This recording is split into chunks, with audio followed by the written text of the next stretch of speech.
Bonjour à tous, bienvenue pour cette nouvelle vidéo de la newsletter. Cette semaine, c'est la sidra de Shlach Lecha, en tout cas en France. Et nous allons revoir, comme chaque année, cette sidra effroyable, puisqu'elle est à l'origine de nombreuses problématiques au cours de l'histoire juive, puisque c'est cette semaine que les explorateurs, les délégués des différentes tribus vont être nommés, choisis par Moïse pour aller, Moshe Rabbeinu, pour aller envahir, investir, enquêter, espionner sur la terre d'Israël et voir si cette terre-là, par où entrer, comment y accéder, etc. Bon, ils sont en éclaireur un petit peu pour préparer l'entrée en terre d'Israël. Voir aussi comment sont les fruits, quelles terres sont habitables, de quelle manière est-ce qu'on va pouvoir les exploiter, bref, tout ce qui est nécessaire pour préparer bien l'entrée en terre d'Israël.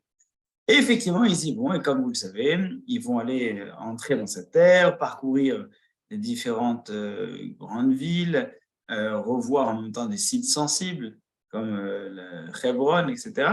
Ils reviennent, et là, c'est la déconvenue, la catastrophe, la débandade. C'est ce groupe qui presque fond en larmes pour dire que cette terre est absolument, je veux dire incompatible, mais en tout cas très difficile d'accès. Les gens là-bas sont des guerriers, on n'est pas formé pour, on n'est pas capable d'eux, etc.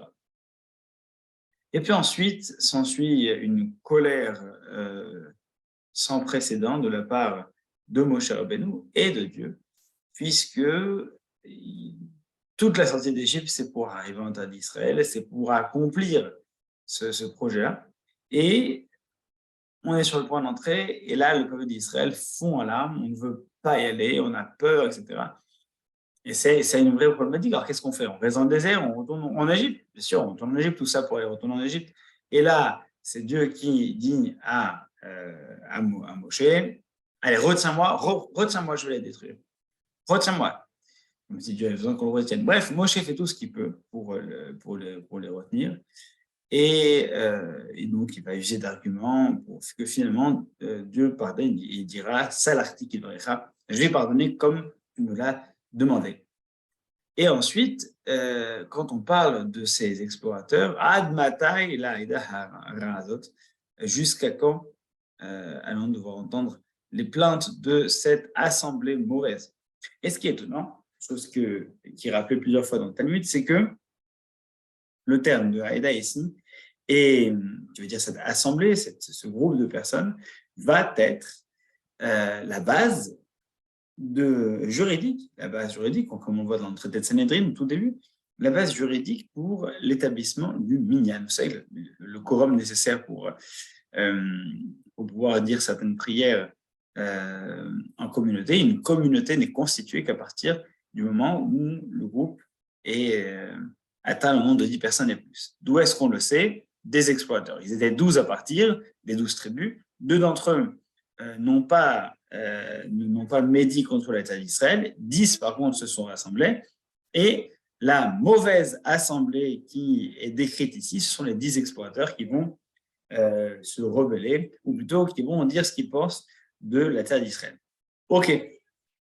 Mais pourquoi est-ce qu'on se base sur cette définition de la Haïda, de l'assemblée, de la communauté? Effectivement, lorsqu'on veut définir la plus petite assemblée qui existe, le terme de Haïda, de communauté, à partir duquel on considère un groupe constitué comme une véritable communauté pour pouvoir faire la prière, le terme de Haïda, d'assemblée, le minimum qu'on trouve dans la Torah, ça va être 10. En fait, ce n'est pas tout à fait exact. Nous avons le Rav Asher Versatel, Birket Asher, qui lui dira, mais on aurait pu l'apprendre d'ailleurs.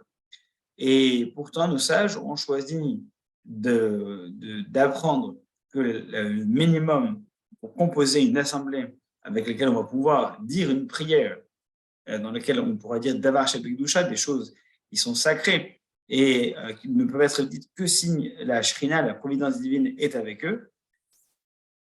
Ça ne peut être dit que si on est 10 personnes. D'où est-ce qu'on le sait? De cette communauté de personnes qui ont dit du mal du peuple d'Israël, qui vont en subir les conséquences et qui vont être à l'origine peut-être d'une des plus grandes catastrophes de l'histoire du peuple d'Israël. Toute catastrophes confondues. C'est étrange, non? Et en face de cela, le Birkat Hasher donc de répondre, oui, mais c'est en même temps un enseignement qui est nécessaire, voire fondamental. Quand on dit qu'une communauté est constituée de 10 personnes, on n'a pas dit qu'une communauté doit être constituée de 10 tzadikim, de gens exceptionnels. On n'établit pas de graduation dans l'appartenance au peuple d'Israël. Il y a des gens extraordinaires, il y a des gens catastrophiques, mais le peuple d'Israël, c'est tout ça en même temps. Et il n'y a pas les bons juifs et les mauvais juifs. Il n'y a pas les juifs qu'on accepte et ceux qu'on rejette. Il n'y a pas les juifs qui comptent, il n'y a pas les juifs qui ne comptent pas. Donc, dans le minyan, c'est même les explorateurs. Pourquoi est-ce qu'on se base d'eux? Si déjà eux, qui sont objectivement un problème pour le peuple d'Israël et un problème fondamental, si déjà eux, on les accepte et on les compte, et ils sont notre référentiel pour désigner une assemblée, alors à plus forte raison tous les autres. Et donc, que notre rôle, c'est d'arriver à faire en sorte de prendre ceux qui sont non seulement les gens extraordinaires, mais même les gens les plus éloignés. Si on arrive à rassembler même 10 personnes comme eux, eh bien, même les 10 explorateurs, ce sont des personnes que si on arrive à les convaincre, à les rassembler, ils pourront également prier de manière à pouvoir convoquer la présence divine parmi eux. Et donc, c'est un message qui est assez extraordinaire. On est en train de dire que notre référentiel pour désigner une communauté, c'est une communauté comme celle-ci. Si on prend une communauté, même des explorateurs, dès l'instant qu'on a un groupe, alors on pourra arriver à faire en sorte de convoquer la Shrina et de faire en sorte de pouvoir avancer avec. Il n'y a jamais de personne qui soit suffisamment éloignée pour ne plus être considérée comme dans la communauté. Et notre référentiel, c'est les personnes qui sont loin. Les personnes qui sont proches, on veut les garder proches de nous. Mais les personnes qui sont loin, ils sont quand même à l'intérieur et c'est eux qui vont être notre référentiel pour savoir si on a bien inclus tout le monde. Parce que si on se concentre que ceux qui sont au milieu, alors on aura une sorte d'entre-soi qui n'aura pas nécessairement d'avenir parce qu'il n'y aura pas de contradiction et surtout, il n'y aura pas d'ambition. On ne fait que ce qu'on fait, nous, et on n'a pas d'autre ambition que de flatter ce qu'on fait déjà. Alors qu'en réalité, si on va aller chercher ceux qui sont loin, eh bien là, on aura la difficulté qui commencera à apparaître parce que plus on élargit et plus on aura du mal à inclure et à englober. Notre référentiel, c'est ceux qui sont loin, ce sont eux qui désignent si on a réussi notre job ou pas d'être constitué en tant que communauté. Voilà un petit commentaire du Birkat Hasher. Et à nous maintenant d'aller rassembler dans notre minyan quotidien toutes les personnes, et en particulier ceux qui sont loin, pour constituer la communauté d'Israël. Shabbat Shalom.